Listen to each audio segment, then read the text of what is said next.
Hello dear children, today let us do fourth chapter of your social and political life,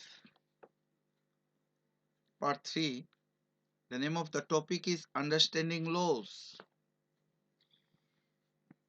You may be familiar with some laws such as those that specify the age of marriage, the age at which a person can vote, and perhaps even the laws dealing with buying and selling of property. Children, you might know with some laws. The laws such as those that specify about the age of marriage, the age at which a person can vote, or the right he has to cast a vote, and perhaps even the laws dealing with buying and selling of property. We now know that the parliament is in charge of making laws. Now we know, children, our parliament is in charge of making these laws. Do these laws apply to everyone? How do new laws come into being? Could there be laws that are unpopular or controversial? What should we as citizens do under such circumstances? So, these are the questions which are related to these laws. Now, let us see, do laws apply to all? Read the following situation and answer the questions that follow.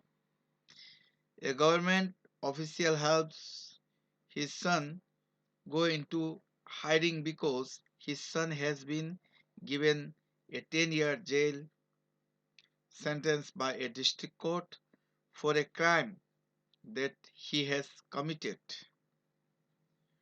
Do you think that the government official's actions were right? No, never. It is not right. Because law is same for everyone, boys. Should his son be exempted from the law just because his father is economically and politically powerful? No, not at all. So, the above is a clear case of the violation of law.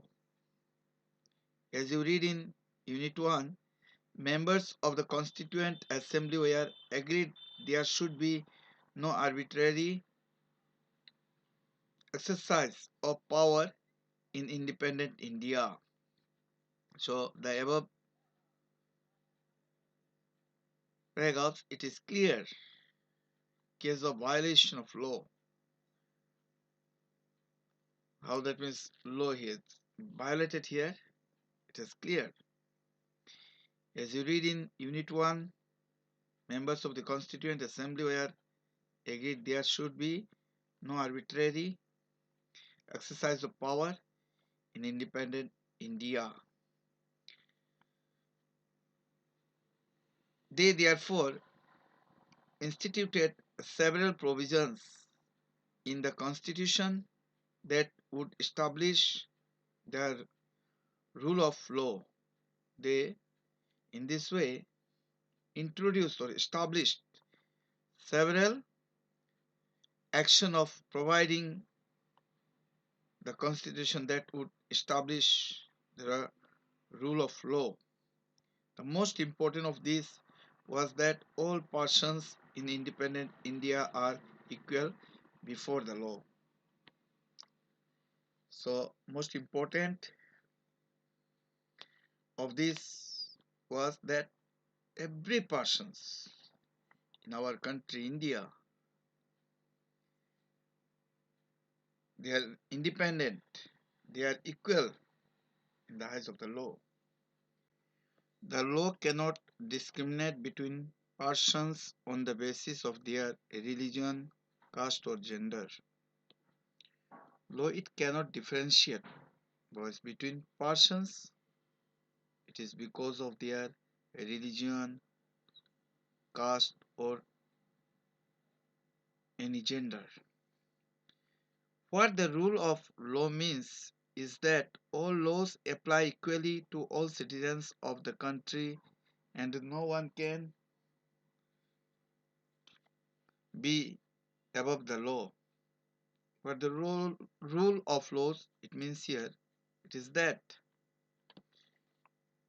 all laws apply equally to every citizens of our country and no one can be above the law.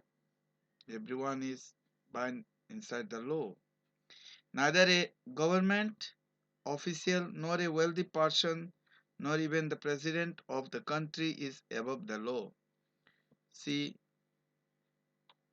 neither government official nor rich person or poor person or even president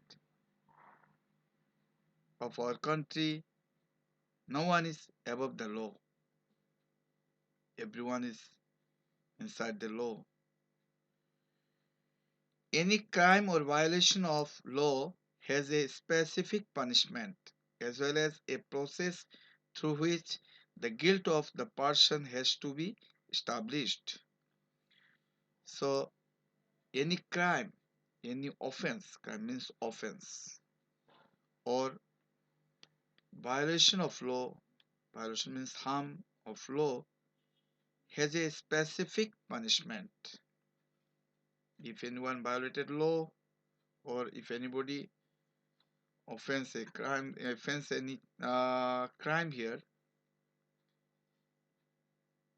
for them law has a specific punishment as well as a process through which the guilt of the person has to be established. But was it always like this? In ancient India, there were innumerable and often overlapping local laws. See, in ancient India, the law was not like that. There were too many and often extend over so as to cover partly local laws. Different communities enjoy different degrees of autonomy in administering these laws among their own. So during those days, different communities, different group of people, they enjoyed different degrees of the right or condition of self-government in managing these laws among their own.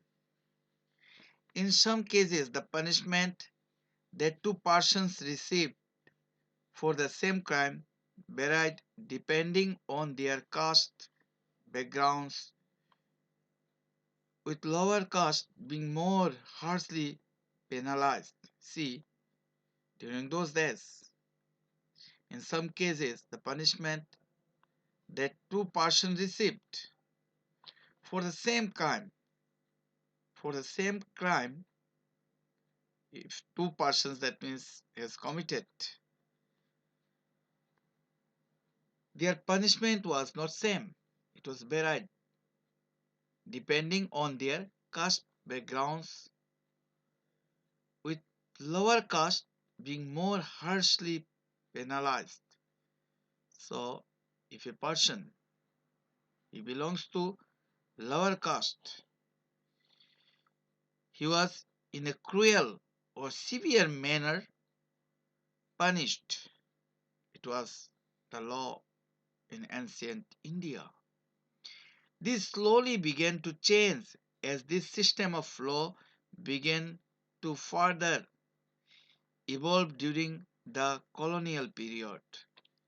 Slowly it began to change as this type of or this system of law it started to further develop gradually during the British rule during the colonial period. It is often believed that it was the British colonialists who introduced the rule of law in India.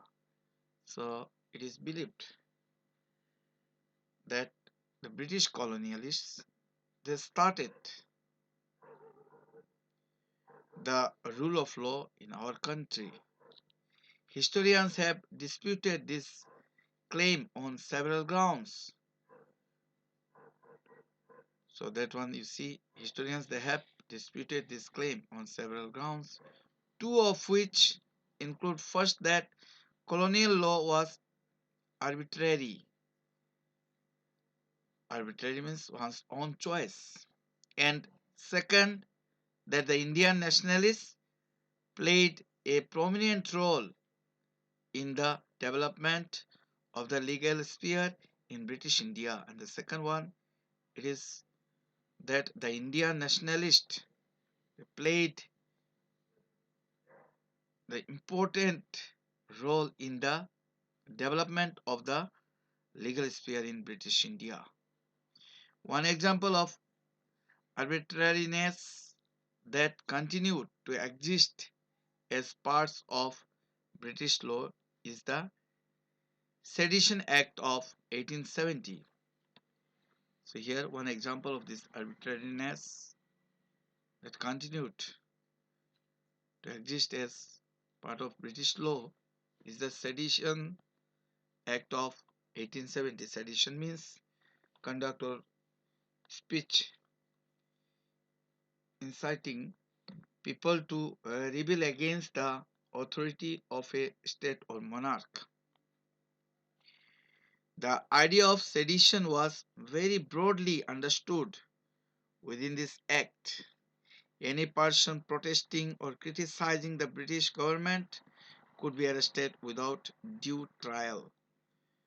So, under this act, see, the idea of sedition was very broadly understood with this act, in that if any person they disapproving or indicating the false, the British government could arrest or could be arrested without any trial. Indian nationalists began protesting and criticizing this arbitrary use of authority by the British. Indian nationalists they started to protest and they began to criticize this arbitrary laws use of the authority by the British. They also they also began fighting for greater equality and wanted to change the idea of law from a set of rules that they were forced to obey to law as including ideas of justice. By the end of the 19th century, the Indian legal profession also began emerging and demanded respect in colonial courts. So, by the end of the 19th century, at the end part of 19th century, the Indian legal profession means a paid occupation, okay, also started emerging and demanded respect in colonial courts. They began to use law to defend the legal rights of Indians. Indian judges also began to play a greater role in making decisions. Indian judges they also started to play a greater role in order to make decisions.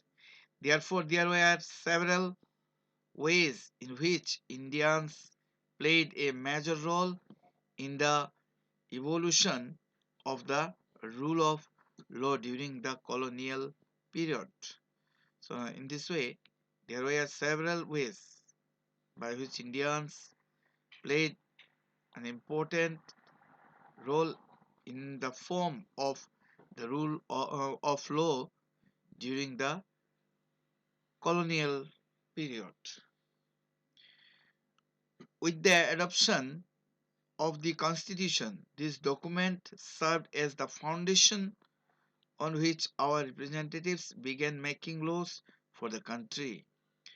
So, with the adoption, starting of this Constitution, this document it served as the principle on which our representatives they started making laws for our country. Every year, our representatives pass several new laws as well as amend existing ones.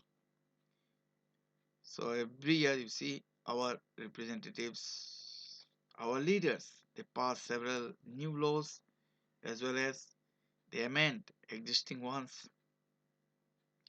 In your class 6 book, you read about the Hindu Succession Amendment Act 2005. According to this new law, sons, daughters, and their mothers can get an equal share of family property. So, Hindu Succession Amendment Act of 2005. There, in this law, this is a new law, okay? In this law, what it states that sons, daughters, and their mothers can get an equal share of family property. Similarly, new laws have been enacted to control pollution and provide employment. Likewise, new laws have been launched or enacted in order to control pollution and to provide employment. How do people come to think and propose that a new law is necessary? You will read more about this in the next section. About this, you will learn in the next section, boys.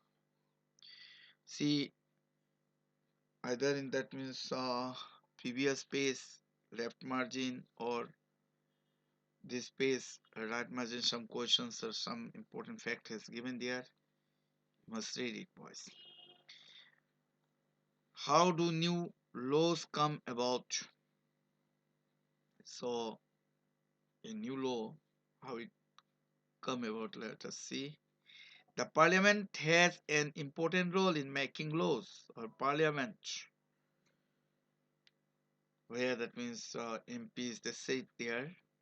So they has an important role in order to make laws. There are many ways through which this takes place, and it is often different groups in society that raise the need for a particular law. An important role of parliament is to be sensitive to the problems faced by people. See, an important role of parliament is to be sensitive means quick to detect to the problems which are faced by people.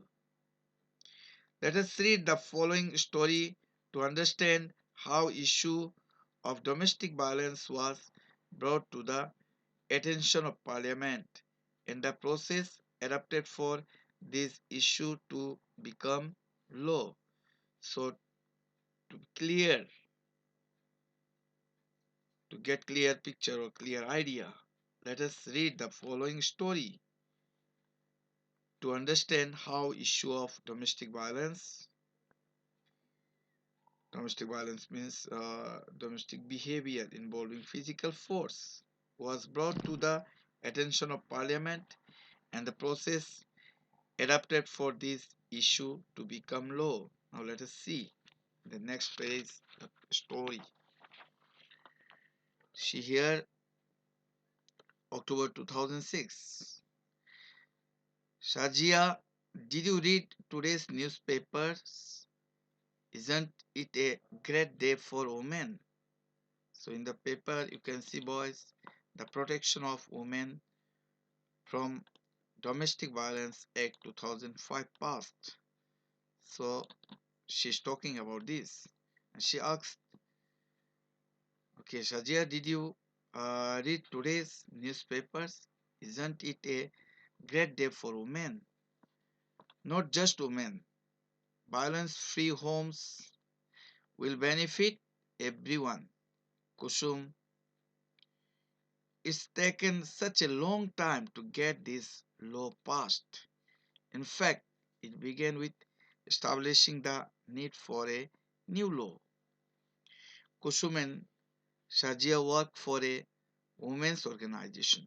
Both of them they are working in a women organization. They remember the journey of how the Protection of Women from Domestic Violence Act got passed. They remember here how that means it was started. Okay, the journey of how this Protection of Women from Domestic Violence Act got passed. Then that is another one, April 1991, a typical day at their office. I need advice. My husband beats me up. I haven't told anyone so far. I feel so ashamed. I can't go on like this anymore, but I have nowhere to go. She already smirked this remark. Then, I am being ill treated by my son and daughter in law. They verbally abuse me. I have no access to my bank accounts. They may even throw me out. So, this is made by another lady. I do not want to go to the police. I just want to stop the violence. I just don't want to be thrown out of the house I am living in. Unfortunately, the existing law is a criminal one and does not offer these options. Throughout the 1990s, the need for a new law was raised in different forums. We have heard testimonies of several women. We have seen that women want protection against being beaten, the right to continue living in a shared household, and often temporary relief. We need a new civil law to address this issue. So these are the different issues which are arises in different houses. In 1999, Lawyers Collective, a group of lawyers, law students, and activists, after nationwide consultations, took the lead in drafting the Domestic Violence Prevention and Protection Bill.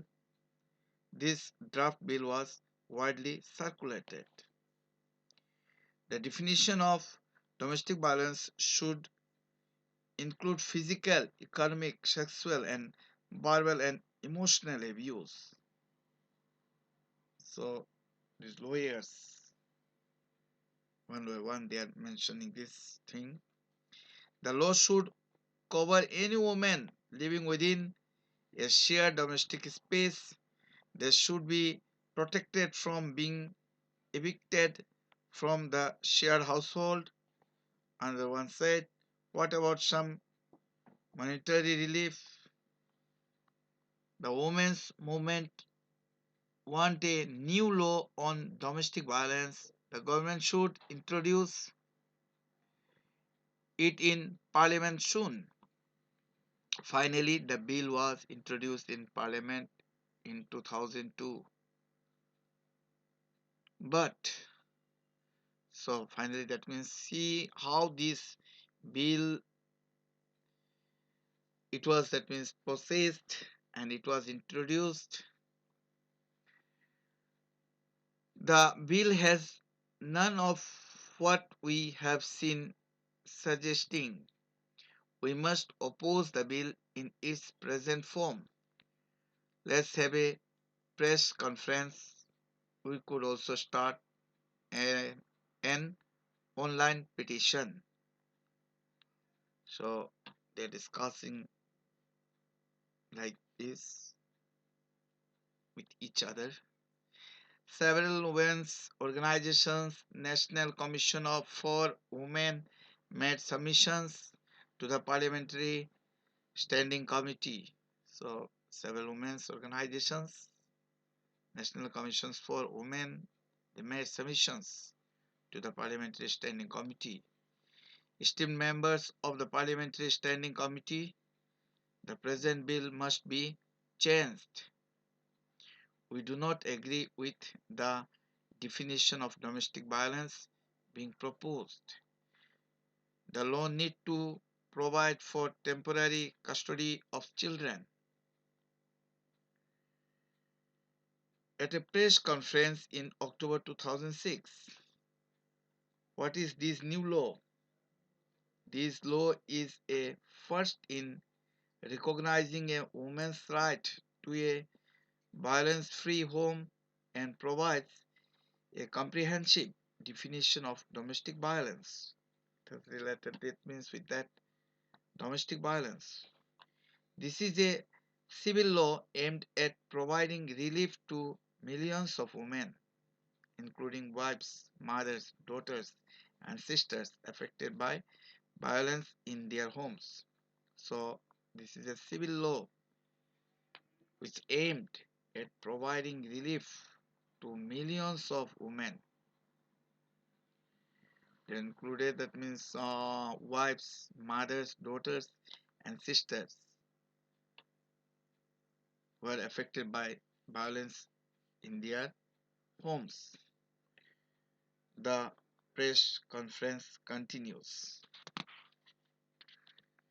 This law is a very significant step because it recognizes the right of women to live in a shared household. Women can get a protection order against any further violence. Women can get monetary relief to meet their expenses, including medical costs. So, the law, it is a very meaningful voice here. Why is this an important law? Now begins another long journey. Yes, now the government has to ensure that this law is implemented and enforced. See how that means people discussed and how it was implemented. Get here. And then apart from this, boys, some questions has given here. You practice it. Just try it. As the above example shows, the role of citizens is crucial in helping Parliament frame different concerns that people might have into laws. From establishing the need for a new law to its being passed at every stage of the process, the voice of the citizen is a crucial element. See, here as the above examples, it shows us what the role of citizens. It is very important in helping Parliament in order to frame different concerns that people might have into laws.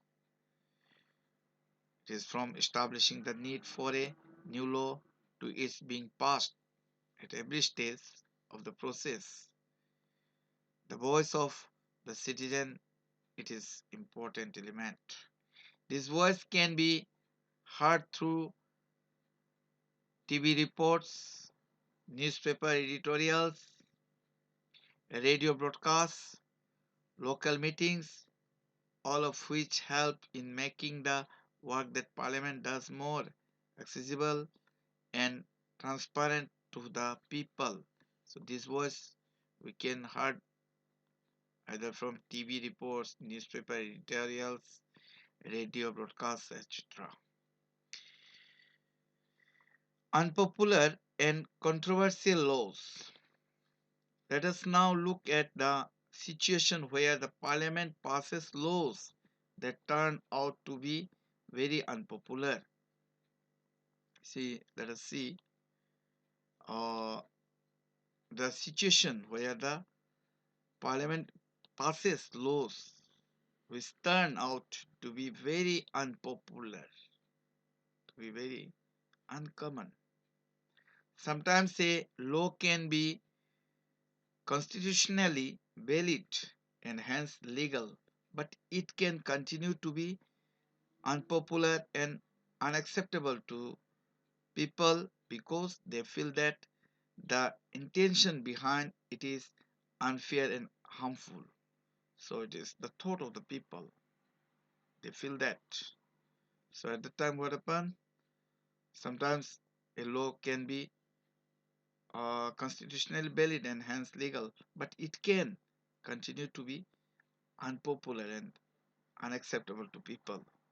It is because of people feel that the intention behind that law it is unfair and harmful for them.